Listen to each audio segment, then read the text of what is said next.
ها هو بالصحة والراحة. ها البدية هذه فيها الماء والزيت والملحة، وهذه فيها الماء والزيت والملحة. كنزيدو لها شويه د الابزار، شويه د الملح، ما تكثروش لان مازال نديروها في السباكيتي. مشينا نطيبو العشاء بسلطه البوطه، والطريقه كالمعتاد. الا ما طرطقتش راه مزيانه، ولا تفرقعت راه كانت ما مزياناش.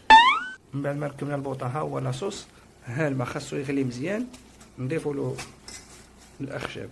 الزعتر ضروري، نقيو الزعتر، نحيدو له هاد العميدات بحال هادو، كنحكوه هكا، كنحكوه بيدينا هكا، كنحركوها مزيان مع الزعتر. وكما قلت لكم قبيله الابزار والملحه والزيت والماء، صافي هادشي اللي كاين. حتى كتشد القوام ديالها، راه مازال جاريه حتى تقصف مزيان.